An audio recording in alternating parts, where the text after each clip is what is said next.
Less than 5% of the global population is invested in cryptocurrency. Welcome to the channel, everyone. My name is Nick. For those that are new to the channel, hopefully by the end of this video, you do become a subscriber. As we really look at this stat, it's 4.5% of the global population. It's insane to say the least, but let's be honest. What percentage of that 5% is actually aware of what's going on? This is why I always say that only around like 1% of the crypto investors in this space are truly on top of what's going on. I mean, we have been reporting on this for a very long time of what's happening, what's going on, and the big players that are a part of it. Yet it feels as though we're still just waiting on the sidelines for something to happen. But ultimately, the number one reason why it feels like that is because as we look at XRP, as we look at XLM, as we look at XDC or Hbar or even Qnt, let's be honest, you want to dominate this next crypto cycle and make a ton of money. And the best way to do that is by being a part of the Discord. Currently, it is $100 per month, but the best part is that I'm offering you guys 7 days completely free. You get access to everything. You can cancel at any moment. You don't even have to get charged at all. And you get access to a ton of features like these ones listed out on the screen right now. And don't just take it from me. Check out some of the testimonials that are from members of the Discord. There is a ton of great insights being dropped in there every single day. You need to be a part of it. And if you guys aren't yet, at least just trial it and see if you like it. And you can do this by clicking the link down in the description below. A lot of these projects are just kind of stable for the most part. And we are anticipating them to perform very well this whole season.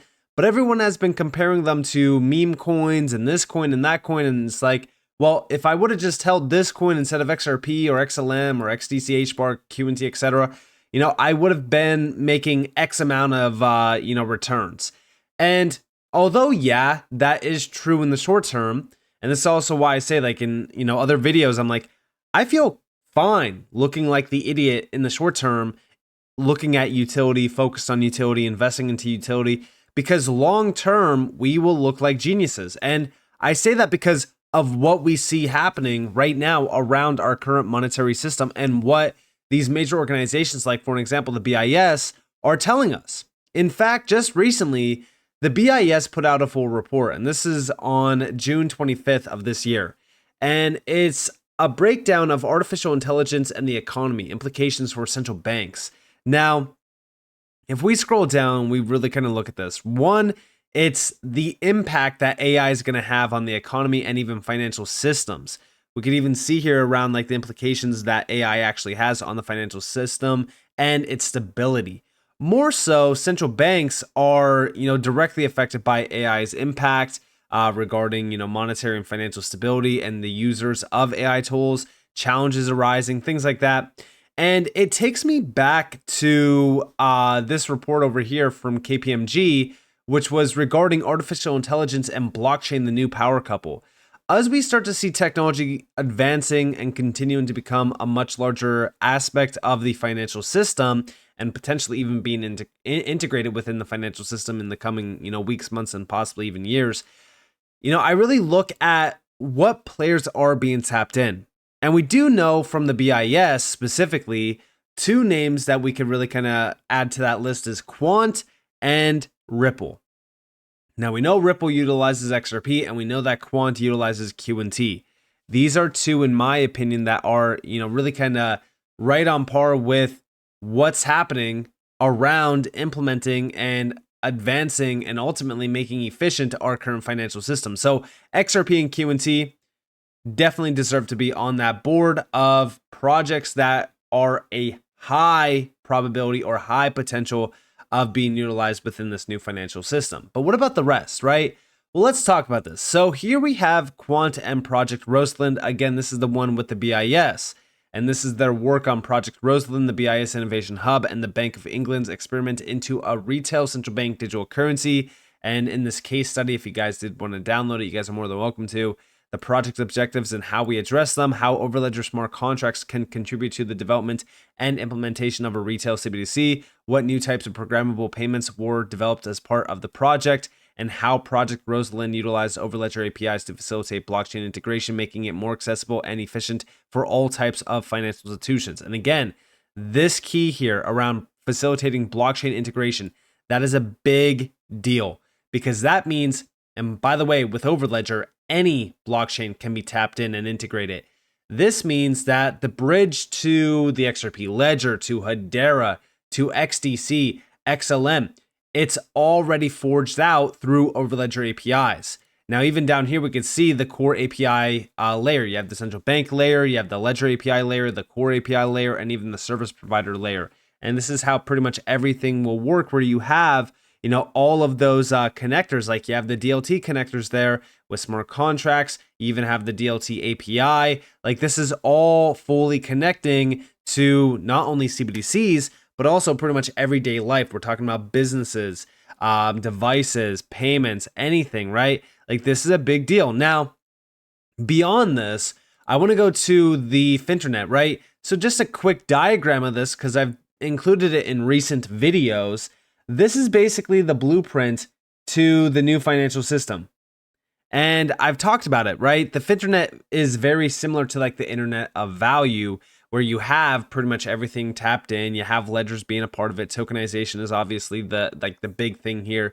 But how do we realize this in? Well, you have, the connectors. You have everything being able to connect back to that unified interledger protocol, or in this case, it's basically the infrastructure of it.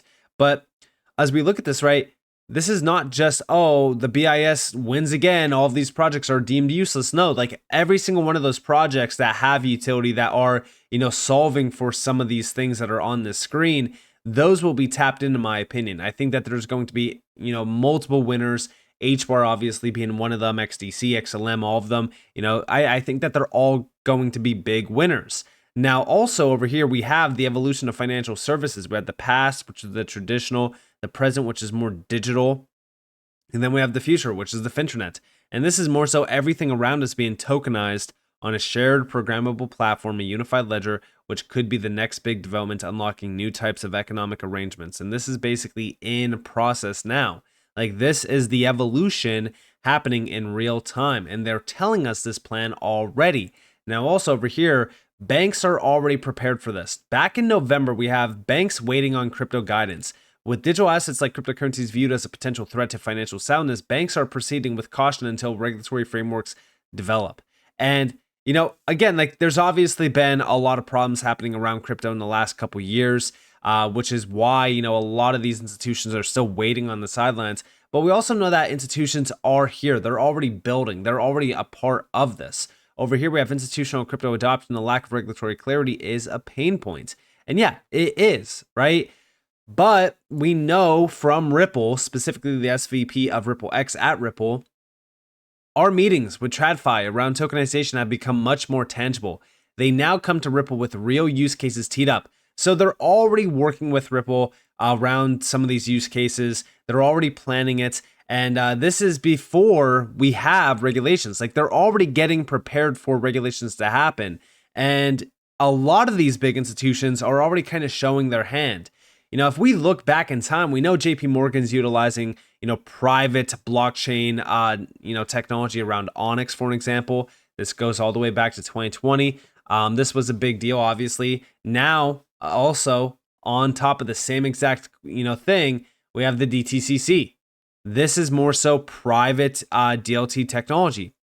And this is the DTCC that settles $3 quadrillion per year in terms of securities transactions. We know that they want to tokenize securities. We know that they're working with some of the biggest names out there. For an example, here you have some of the names that are tied to this: Apex Clearing Corp, Barclays, BNY Mellon, Charles Schwab, Citadel Securities, Citi, Credit Suisse, Fidelity, Finality, Goldman Sachs, JP Morgan, Morgan Stanley. Like, guys, these are not small players. Like, these are some of the largest players out there, and they're working with the DTCC on this DLT project. And this is all a part of Project Ion, which is tied right back to R3 Corda's DLT software. And we know a few players are now being tapped in through R3. We know XDC is tied to it. We know XRP is also tied to it. And we also know Qnt is tied back to R3. Like, these are the connections that I focus on. Now, also BlackRock did a little bit of a different dive into crypto. They're now looking at the public networks. And I think that this is actually very interesting because, you know, over time, what we've started to see was the traditional financial players moving from, you know, private to now looking at the public ones and saying, all right, well, we can't have these walled gardens, you know, forged through utilizing private technology. We need to utilize public technology. And I think that that's what BlackRock also saw. And I think that that's why they are moving towards these public networks. And I also think that that's why they're, you know, really kind of, you know, starting to invest in the space as well in terms of like Securitize, which, by the way, Securitize, a lot of connections with Securitize back to, you know, XDC, for an example, and a few other players. I know XLM also has a tie back to Securitize, I'm pretty sure, but some great connections there. Now, beyond that, as we really look at institutions and how they're planning, some of the names tied back to institutions are already now working with and partnering with names like Stellar. Taurus, for an example, was a big one. And this is actually a bank-led company. This is a big company. And I just recently made a video about this. And what's funny about this is, like, these are full-on integrations. And it's all around tokenization. Like, tokenization is the full-on focus. And even if we come back down here, right, we could see Taurus and a full breakdown of it. Obviously, they're focused on a wide variety of use cases, even around, you know, custody services, issuing, you know, services, trading services, all that kind of stuff. And they're tied right back to some of the largest banks out there. I've talked about it in just a recent breakdown of, you know, how big of an announcement this actually was. Now, also beyond Taurus, we also have, you know, WisdomTree. WisdomTree is a big game changer. Back in May, we saw a stellar statement on WisdomTree Prime being available to users in now 41 states. This is 75% of the US population that is directly tied into WisdomTree, essentially, that could be utilizing this. And this is a full-on app that brings tokenization even closer to the center of consumers' financial life by combining savings, spendings, and even investing, and enables the consumer to reap the benefits of a blockchain native platform, including near instant settlement time for some assets. And this is through a traditional entity, WisdomTree, that people can trust. People know about WisdomTree. And just imagine if BlackRock were to announce something like this through their app, or a major bank, right, offering blockchain-based services to their clients. Like, that's a future that we're getting very, very close to. Now, also Franklin Templeton, right, they're tokenizing already on the Stellar network. Like, these are major moves happening. Now, beyond this, also XDC. We have to mention XDC because digitalization is happening in some of the most ripe for disruption markets. One of those markets is the trade finance market. This is an industry that is so antiquated that, in my opinion, there's no way that it doesn't start initially in that market. And we know XDC is tied back to the TFDI back in, I think, 2021, maybe even 2020. They joined the TFDI, and this was all to bridge that gap. This is the $19 trillion trade finance asset class they're bridging, and the actual bridge itself, the, you know, area that they need to, you know, really kind of fill in terms of that finance gap, it's about $3 to $5 trillion, and it's all based around the SME market. Now, beyond that, right, the TFDI is very interesting because most people don't look at it beyond that, you know, announcement. But if you actually look at the membership behind the TFDI, this is where you can start to see a lot of these major banks. Like, these are some of the biggest banks out there. I'm sure that you could probably find some of the biggest names on here and just kind of pinpoint a few of them. But these are like the big names behind these entities that are now integrating and utilizing DLT. Here's some of the brokers as well. Let me go back up because I know that this is a little bit glitched out a little bit, but here we have it. Right here's the brokers, consultancy as well. You have fintech on here, some very large names. R3 also on here, by the way, just to give you guys a quick insight there. You have insurance companies as well, and the list just goes on and on and on, right? So very substantial. But then you also have board members, right? And if you look at these board members, like these are major banking chairmen. They're, higher up entities at these major banks as well. Some global organizations on here. It's very significant. So, as we really look at some of these projects and some of these assets, they're already infiltrating, the traditional world of finance. Hedera is already killing it absolutely in the, traditional financial space as well. Beyond Hedera, do I even need to mention XRP? I mean, as we really look at XRP, it's being positioned to disrupt everything around money. But beyond that, integrations have been happening over the last couple weeks regarding tokenization initiatives.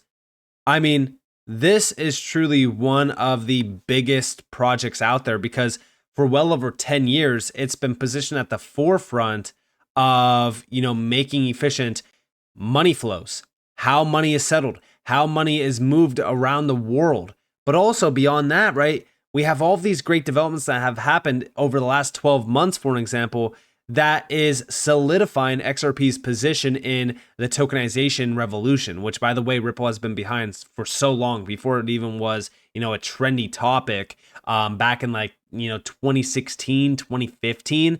So it's crazy that now we have all of these headline articles coming out, all of these discussions. If you go back, I mean, listen, even if you go back to 2020, if you were here during 2020 to 2021, most of these headline articles, most of these announcements like BlackRock as well, like guys, you never had these types of headline articles. This is a completely different space than what it was back in 2020 into 2021. Cycle wise, yeah, it might still be similar, but we're now starting to see the traditional players and institutionalization basically happening around the space. And now the winners are getting handpicked. You can see the winners being picked in this space. All you have to do is pay attention to the connections. And I know right now, utility, fundamentals, it doesn't really matter because speculation and hype, and we're still tied to Bitcoin. But I want you guys to understand that if you hold these projects, all right, with regulations comes integration and utilization. That's the end game for a lot of these projects, because at that time, when that happens, all it really takes is one big player to truly integrate and utilize these assets or these networks in their everyday life. Because once we're at that point, 24/7, 365, the switch is on to enable 24/7, 365 transactions. All it takes is one. I mentioned the DTCC because they settle $3 quadrillion per year. The FX market, $7.5 trillion per day. Like, these are massive, massive markets, massive names that are now looking into the space, trialing and already utilizing DLT, and markets that are ripe for disruption. It's only a matter of time.